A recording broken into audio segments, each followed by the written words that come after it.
Listen up, you lot. Today we're diving headfirst into the world's most bizarre foods. We're talking about dishes so out there, so disgustingly peculiar, that you'll question the sanity of the people who eat them. Buckle up, because we're about to take your taste buds on a wild ride. Get ready to see things you can never unsee, if you can stomach it, that is. Over the next 10 dishes, we'll be exploring culinary abominations from every corner of the globe. We'll be talking about fermented fish that smells like a sewer, cheese crawling with maggots, and things that are better left unsaid. You think you're brave enough to handle it? We'll see about that. Keep your eyes glued to the screen because we're about to reveal some of the most shocking food images you've ever seen. You might think I'm exaggerating, but trust me, you're not ready for this. Get ready to be disgusted, amazed, and maybe even a little bit hungry. Let's go. Alright, you Muppets, let's start with a bang. First up, we're headed to Sardinia, Italy, home of sunshine, beaches, and cheese crawling with live maggots. You heard me right, maggots, they call it casu marzu, which literally translates to rotten cheese. Appetizing, isn't it? This cheese starts life as a normal wheel of pecorino, but then they introduce cheesefly larvae into the mix. These little critters munch on the cheese, ferment it, and well, basically poop it out, giving it a uniquely pungent aroma and a soft, gooey texture. Now, I've seen a lot of things in my kitchens, but this one makes me want to torch the whole bloody place. The maggots are still alive when you eat it, and let me tell you, they don't like being disturbed. They can jump too. Imagine that, a cheese that fights back. Some people say it tastes like strong, aged cheese with a hint of decay. Others say it tastes like, well, let's just say they use stronger words. Would I eat it? You're having a laugh, mate. This one's for the truly fearless eaters, or maybe those with a death wish. Next up, we're jetting off to the Philippines for a dish that's not for the faint of heart, balut. Imagine cracking open a duck egg expecting a yolk, but instead finding a partially developed duck embryo staring back at you. Yeah, not exactly breakfast material, is it? Balut is considered a street food delicacy in the Philippines, often enjoyed as a snack or even a hearty meal. They boil these fertilized duck eggs for about 20 to 30 days, allowing the embryo to develop inside. The result? A crunchy, bony, and frankly disturbing experience. You eat the whole thing, bones and all, usually with a sprinkle of salt and vinegar. Some people say it tastes like a richer, gamey duck egg, while others can't get past the texture, which has been described as gritty and feathery. I've tried a lot of things, but this one? No thank you. I'll stick to my well-done steaks, thank you very much. Hold your noses, folks, because we're heading to Sweden for a dish that's notorious for its stench. It's called surströmming, and it's fermented herring that smells like a combination of rotten eggs, a sewer, and a dumpster fire.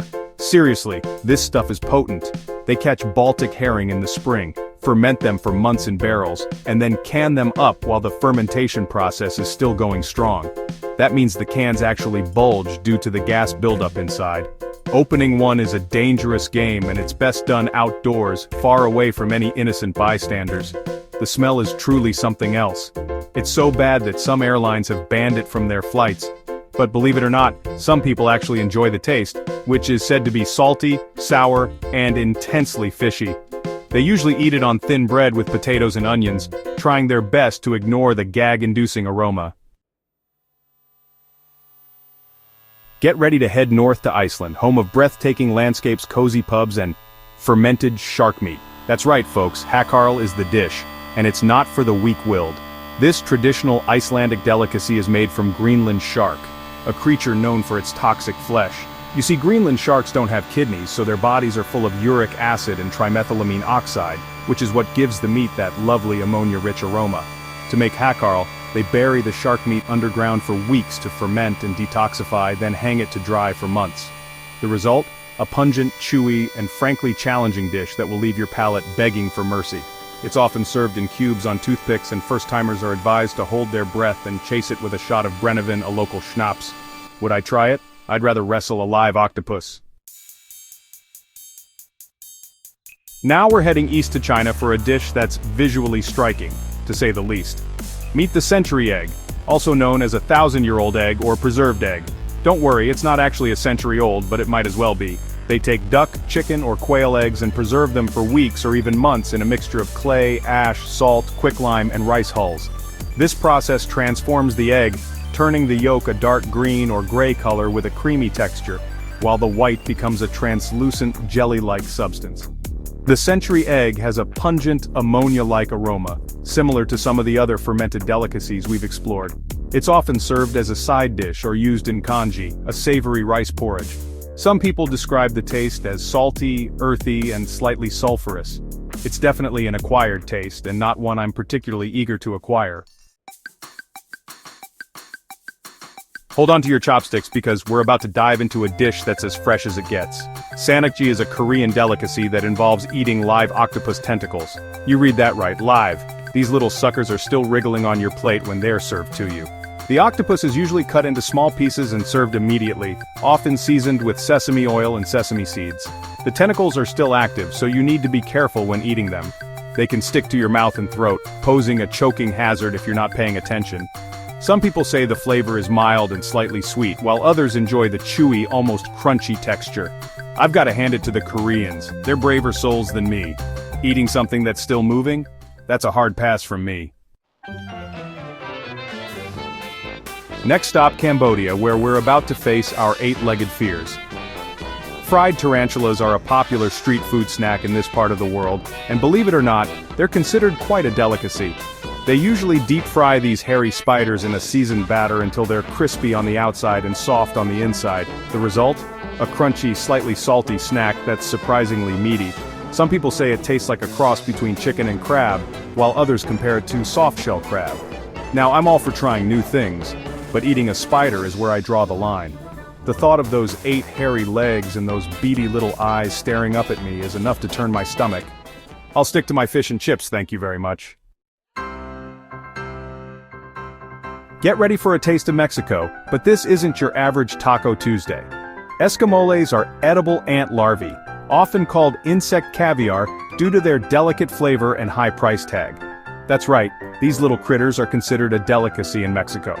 They harvest the larvae from the roots of the agave plant, the same plant used to make tequila. Escamoles are typically pan-fried with butter, onions, and spices, giving them a nutty, buttery flavor.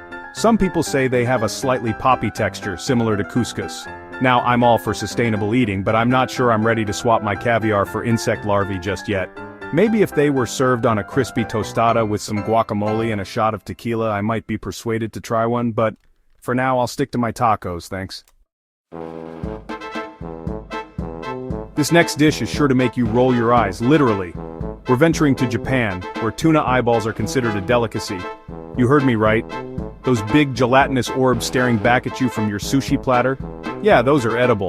Tuna eyeballs are surprisingly cheap and readily available in Japanese supermarkets. They're often served simmered or steamed, seasoned with soy sauce, sake, and sugar. Some people say they have a slightly fatty, gelatinous texture similar to squid. Now, I'm a big fan of tuna sashimi, but the eyeballs? That's where I draw the line. The thought of biting into that jelly-like orb is enough to make me gag. I think I'll stick to my tuna nigiri, thank you very much. And finally, we're ending our culinary journey in the good old US of A for a dish that's sure to make you squirm. Rocky Mountain oysters might sound like seafood, but don't let the name fool you. These bad boys are actually bull testicles. That's right, folks. We're talking bull testicles, peeled, pounded flat, breaded, and deep-fried to a crispy golden brown. They're considered a delicacy in parts of the American West, often served as an appetizer or snack. Some people say they taste like chicken nuggets, while others describe them as having a slightly gamey flavor. They're usually served with a dipping sauce like cocktail sauce or ranch dressing. Would I eat them? I've had my fair share of questionable foods, but I think I'll leave this particular delicacy to the cowboys.